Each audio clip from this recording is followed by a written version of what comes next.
Hi നമസ്കാരം. നമ്മുടെ മറ്റൊരു വീഡിയോയിലേക്ക് സ്വാഗതം.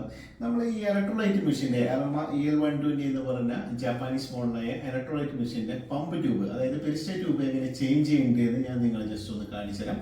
വളരെ സിമ്പിളാണ്. ഒരു 1-2 കൊണ്ട് നമുക്ക് പെരിസ്റ്റൈറ്റ് ട്യൂബ് ചേഞ്ച് ചെയ്ത് കാലിബ്രേറ്റ് ചെയ്ത് നമുക്ക് മെഷീൻ ഫുൾ കണ്ടീഷനിലേക്ക് നമുക്ക് എത്തിക്കാം. ജസ്റ്റ് ഒന്ന് ചേഞ്ച് ചെയ്യുന്ന എങ്ങനെയാണെന്ന് ഞാൻ കാണിച്ചു തരാം. ഇതിൻ്റെ ഡോർ ജസ്റ്റ് ഒന്ന് തുറക്കാം. ഇതാണ് പെരിസ്റ്റാറ്റിക് പമ്പ് മോട്ടോർ യൂണിറ്റ് ഇരിക്കുന്നത്. ജസ്റ്റ് ഇതൊന്ന് പ്രസ് ചെയ്ത് കഴിഞ്ഞാൽ ഇത് പുറകിലേക്ക് വലിച്ചു കഴിഞ്ഞാൽ ഇത് പോരും. അത് കഴിഞ്ഞിട്ട് ഇത് ജസ്റ്റ് ഒന്ന് മൂവ് ചെയ്യാം. അത് കഴിഞ്ഞിട്ട് ഇതുപോലെ ജസ്റ്റ് ഒന്ന് വലിച്ചു കഴിഞ്ഞാൽ ഈ പെരിസ്റ്റാറ്റ് ട്യൂബ് തിരിച്ചു പോരുന്നതായിരിക്കും. നിങ്ങൾക്ക് എളുപ്പത്തിന് ഇത് ഇങ്ങനെ തന്നെ വെച്ചിട്ട് നമുക്ക് ഈ കണക്ഷൻ അങ്ങോട്ട് മാറ്റി കൊടുത്താൽ മതി. അപ്പോൾ നിങ്ങൾക്ക് വേറെ ഒരു കൺഫ്യൂഷനോ കാര്യങ്ങളോ ഒന്നും തന്നെ വരുന്നതായിരിക്കില്ല.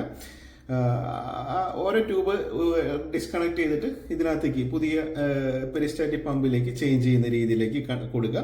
അപ്പോൾ അങ്ങനെ വരുമ്പോൾ എന്താ ഗുണമെന്ന് വെച്ചാൽ നിങ്ങൾക്ക് ഒരു ട്യൂബ് പോലും ഇത് കണക്ഷൻ ചേഞ്ച് ആവത്തില്ല. നിങ്ങൾക്ക് വളരെ ഈസി ആയിട്ട്, അതായത് കസ്റ്റമറായ നിങ്ങൾക്ക് തന്നെ വളരെ സിമ്പിളായിട്ട് ഒരു മിനിറ്റിൽ താഴെ നമുക്ക് സമയം എടുക്കുള്ളൂ. ഒരു സിമ്പിളായിട്ട് നമുക്ക് ഈ ട്യൂബ് ചേഞ്ച് ചെയ്ത് നമുക്ക് കണക്ട് ചെയ്ത് നമുക്ക് സാമ്പിൾ റൺ ചെയ്യാൻ പറ്റും. ഏതെങ്കിലും സാഹചര്യത്തിൽ ട്യൂബ് പൊട്ടാനോ അല്ലെങ്കിൽ ഇത് സാധ്യതകളുണ്ടെങ്കിൽ, പമ്പ് ട്യൂബ് പൊട്ടാനോ കാര്യങ്ങൾ സാധ്യതയുണ്ടെങ്കിൽ ജസ്റ്റ് ഇതുപോലെ കണക്ട് ചെയ്യാം. കണക്ട് ചെയ്തിട്ട് ഫസ്റ്റത്തെ ട്യൂബ് ഇതിനകത്ത് പ്രസ് ഇടാം. അത് കഴിഞ്ഞ് സെക്കൻഡ് ട്യൂബ് ഇടാം. നോക്കാം ജസ്റ്റ് ഇതിൻ്റെ ഉള്ളിലേക്ക് കയറിയില്ലേ നോക്കാം. ഇവിടെ ഒരു സ്ലോട്ട് വരുന്നുണ്ട്. ആ സ്ലോട്ടിലേക്ക് ജസ്റ്റ് ഒന്ന് കയറ്റി വെക്കാം.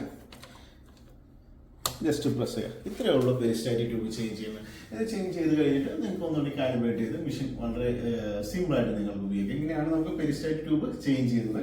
വളരെ ഈസിയാണ്. ഒരു നിസ്സാര ടൈം കൊണ്ട് തന്നെ നമുക്ക് ഒരു പെരിസ്റ്റാറ്റിക് ട്യൂബ് ചേഞ്ച് ചെയ്ത് നമുക്ക് മെഷീൻ ഏതെങ്കിലും സാഹചര്യത്തിൽ മെഷീൻ ഇത് ട്യൂബ് പൊട്ടുകയാണെങ്കിൽ നിങ്ങൾക്ക് തന്നെ ചേഞ്ച് ചെയ്ത് സോൾവ് ചെയ്യാവുന്നുള്ളൂ.